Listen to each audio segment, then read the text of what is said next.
Hey, what's up, guys? It's Bakes here with day number 27 of my 31 Days of Horror. Today's movie is one I decided to give a rewatch to because I was actually on TikTok and I was listening to this girl talk about the movie. And no offense to her, but I don't think she really did a great job of describing this movie or breaking it down for her viewers. I find for myself, when I'm trying to look for horror content, TikTok isn't always the best place for it. I just find a lot of people are chasing trends and I don't know, just that sort of thing. It's not really for me, but each to their own. But either way, I don't think she did a great job talking about this movie. I'd seen it once before, obviously gave it a rewatch for today's review, but as I said, the whole reason I went back to check it out, I just wanted to see what she was saying, if it was lining up, if I didn't really remember the movie too well. But either way, today's film from 2012, it is The Collection, which is the sequel to The Collector. So before I get into my thoughts of this movie, let's quickly get into the plot. So the plot for this one, three friends, they go out to this nightclub, and in the nightclub, the Collector, who is the villain of these films, he has set up all these traps, and it pretty much kills everyone in there except one of the girls. He ends up taking her with him, and Arkin, who survived the events of the first movie but was taken by the Collector, escapes. And now the dad of the girl who has been taken, he's rich, he's got a lot of money. He pays for these group of people to go and rescue the girl, and they take Arkin with them to sort of help out because he has survived the Collector before and sort of knows the ins and outs a little bit. They find where the Collector has his collection set up. It's this abandoned hotel and everything, and now they have to get inside, save the girl, and then also survive. So that's pretty much the plot for this movie, and let's get into my thoughts of 2012's The Collection. So when this movie first ended, I thought to myself, sometimes less is better. This movie feels like it's just doing a little bit too much, and some things feel like it's just going a little bit too over the top. This movie definitely takes a big step up from the first film being The Collector, as I said in my intro. And what I mean by taking a big step up, it just feels a lot more grand, a lot more bigger scale. It's a lot more elaborate with the traps and everything in this movie, and a lot of it asks you to sort of suspend your disbelief. As I said, a lot of the traps are just more elaborate, and the story going on is just a little bit more wild. And it really does shove a lot in your face and ask you to follow along with some things that you just feel are a little bit over the top. This movie adds like some drugged up victims of the Collector. They've had like their tongues cut out and things pumped into their body, and they're pretty much like lobotomized, I guess, and they turn into like zombies, and it just feels like a mix between like one of those walk through haunted houses and a saw trap, if that's probably my best way of explaining it. And I can imagine this is what a lot of people were asking for after watching the first movie, The Collector. Now, don't get me wrong, I know a lot of people really like the first movie, The Collector, but I feel like a lot of people were asking for the movie to sort of up the ante and give us an insight of what the Collector is like in his own domain, because that first movie is a very neutral setting. If you're unfamiliar, our lead in that movie is Arkin, who is planning on robbing this house, and while he's robbing this house, he actually walks in on the Collector's home invasion, and it's a very neutral territory. In this one, as I said, we're in the Collector's domain, so I think this is what a lot of people were asking for. What if you stumbled across the Collector in a location he's extremely comfortable with? And as I said, I feel like this movie, in that aspect, is sort of doing a little bit too much.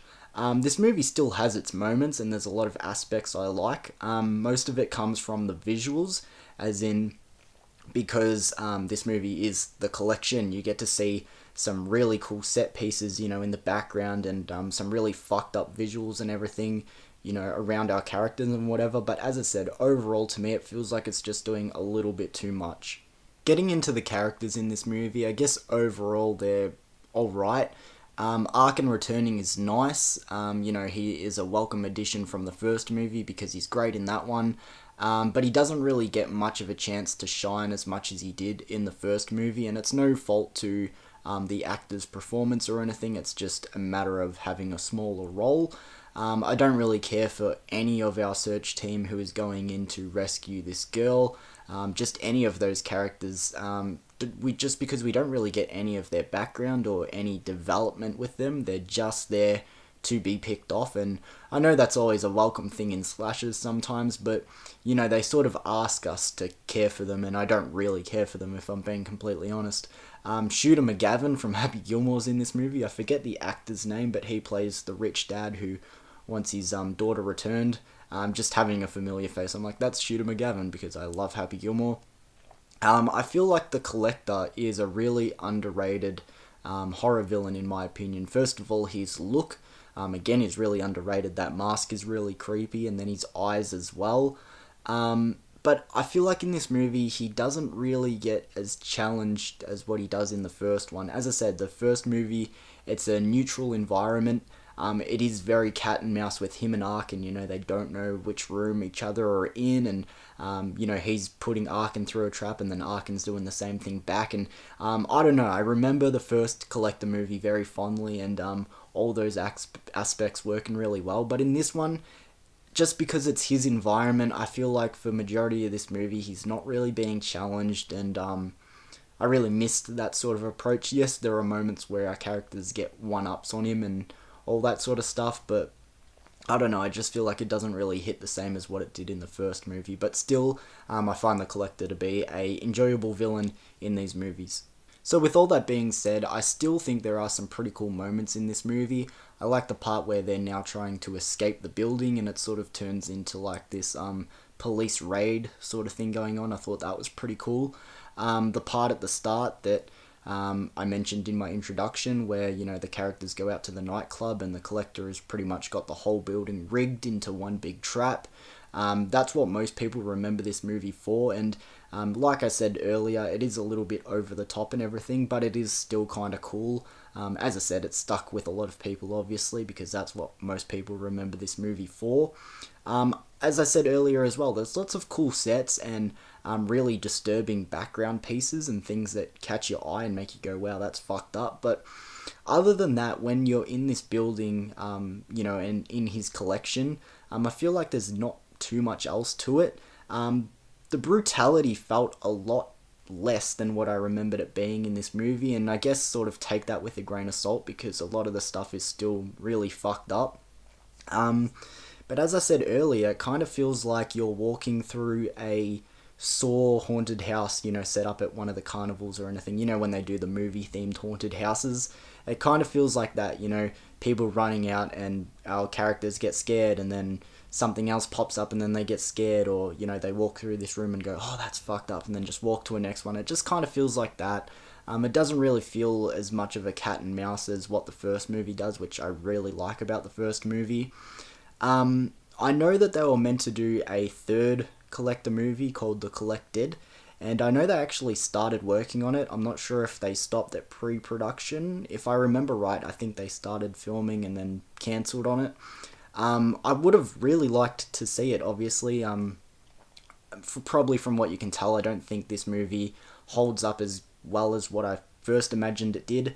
But I still really would have liked to see The Collected, and I would have thought that it still could have been fairly successful, especially after the success of Saw X and other brutal non-trap related movies like Terrifier 2, for example.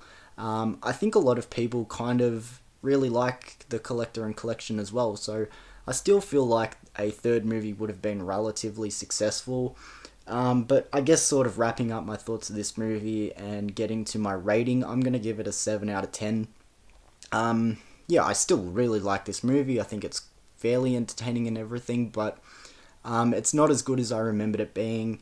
But, as I said, if you've seen this movie, let me know your thoughts of it in the comments below. And yeah, as I said in my introduction, I don't want to make it sound like there is no good horror content on TikTok.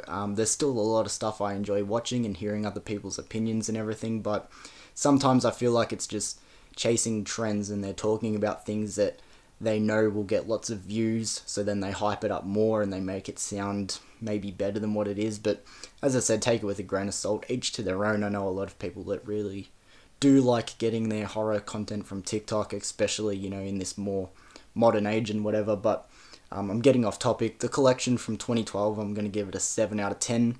And as I said, if you've seen this movie and have any different thoughts, let me know in the comments below, guys. But thank you for joining me for day number 27. We're getting so close to the end of the 31 day, guys. And I'll see you tomorrow for day number 28. Peace.